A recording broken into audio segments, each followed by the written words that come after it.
You're listening to RcFlightCast podcast with Frank Betts.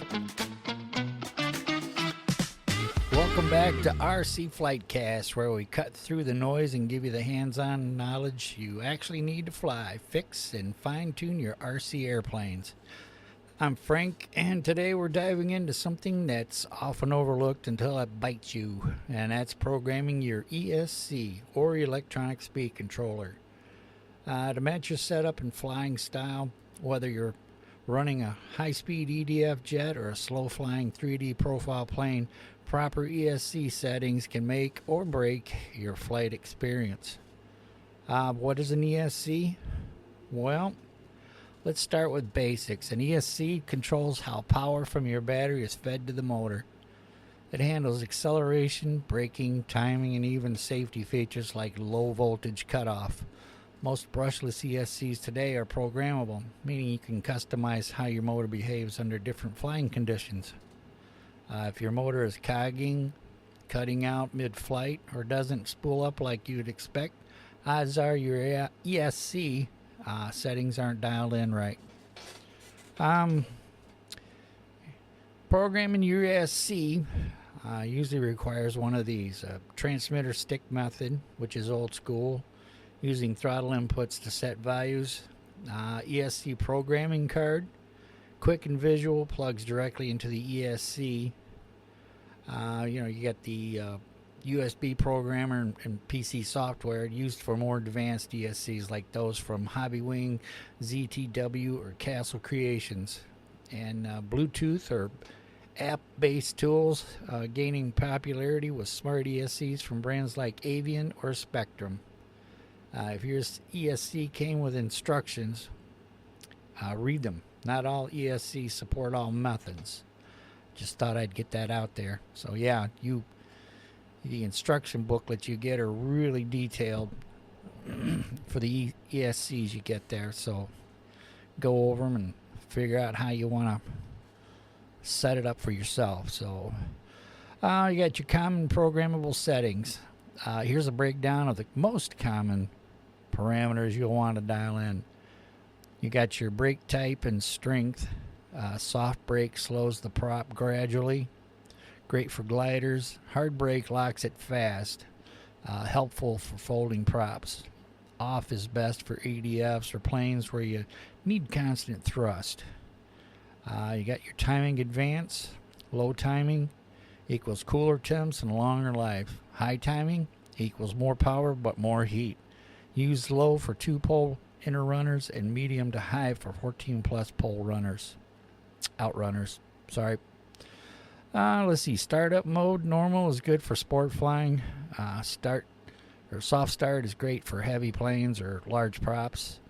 And super soft is best for helicopters or delicate 3D setups.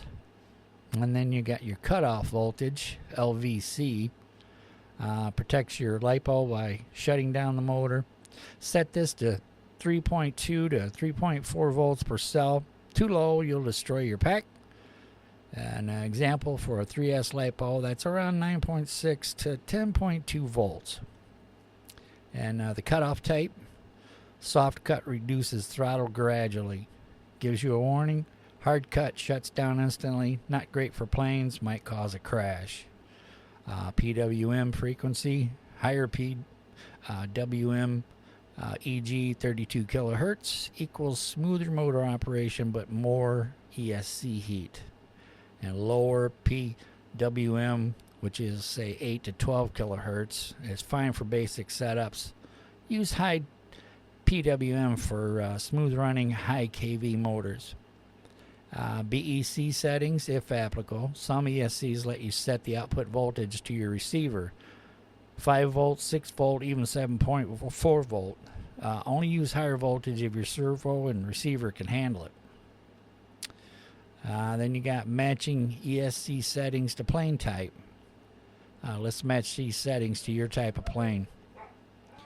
For sports trainers, I got a dog that wants to go outside. Bark, bark, bark. Here it is, about 100 degrees outside, and she wants to go outside out of this air conditioning. I don't know. Anyway, for sport trainers, you got your timing medium, brake off, cut off soft, LVC 3.3 volt per cell, PWM 8 to 12 kilohertz, startup normal. For 3D profile planes, timing high, brake off or soft, LVC 3.3 volts, PWM 24 to 32 kilohertz. And for a soft or a startup, soft or super soft for smooth spool up. And for gliders or pusher planes, brake hard or medium, timing low to medium, cut off soft, PWM 12 to 16 kilohertz. For EDF jets, brake off, timing high, startup fast, LVC 3.2 volts per cell, and PWM 16 to 32 kilovolts per, depending on the motor. And for helicopters or VTOL, brake off, start up, super soft, timing medium, PWM 24 to 32 kilohertz, and the BEC match servo requirements carefully. And how to actually program it. Let's say you've got an ESC that uses the transmitter method. Here's how it usually works. Remove propeller for safety. Anytime you mess around with that kind of stuff, remove the prop. I've been cut myself pretty good, and that can be pretty nasty if that propeller all of a sudden gets away from you. So power on your transmitter, move throttle stick to full, plug in the ESC, you'll hear musical tones, and just follow the beeps. Usually each set of beeps is a menu, and that's where your instructions come in. You read off how many beeps, and then use the throttle stick to select. Once done, power off and back on to save. If using a program card, you just plug it in, adjust settings with push buttons, and click write or save. Easy. And using a USB adapter and software is great if you want to back up your settings. Clone them across ESCs or tweak parameters. Can't reach through simpler tools. So always calibrate throttle range after programming. Most ESCs require you to set max minimum throttle positions. Write down your ESC settings somewhere, especially if you tune multiple planes. If your motor is getting hot or acting weird after a programming change, reset back to defaults and troubleshoot one setting at a time. Don't guess your timing. Know your motor specs or check the manufacturer's site. Excuse me. Okay, now I got a little bonus section here. These are best name brand ESCs for RC planes. This is according to me and how sales are going. I've checked those out at different online stores. So this is just my little take, my little list right here. So yours may vary. So let's wrap this up by talking about some of the best name brand ESCs out there that are actually worth your money. And you'll see a lot of cheap ESCs online, but these are the ones serious RC pilots trust. And the first one is Hobby Wing Skywalker. It's the Platinum Series. And why it's solid? It's rock solid reliability, great cooling, excellent programming. It's best for everything from 3D foamies to EDF jets, in a price range of $25 to $80. You got your Castle Creations Phoenix Edge, American made, telemetry, Castle Link software, and it's best for precision aerobatics competition. And that price is about $75 to $200+. And then you've got ZTW Gecko series. And why people like it? Well, it's got a clean layout, programming card included, best for sport flying and mid-size 3D planes, and it's priced between $35 and $100.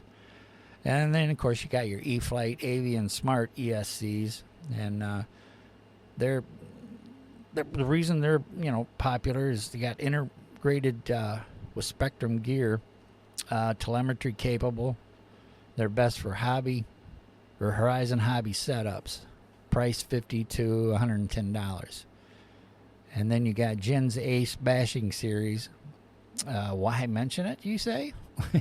It's budget friendly, solid for foamies and park flyers. So price is around $20 to $50. So if you're just getting started, Hobby Wing Skywalker is a great balance for high-end setups. Castle Creations or Hobby Wing Platinum are great, and for smart telemetry setups, Avian is tough to beat. So here's the wrap up. That's a wrap for today's episode on programming your ESC to to fit your needs. Get to know your gear, program it with intention, and fly with confidence. And as always, thanks for tuning in to RcFlightCast. Until next time, keep your packs charged, your foam in the air, and your settings dialed in. So we'll see ya.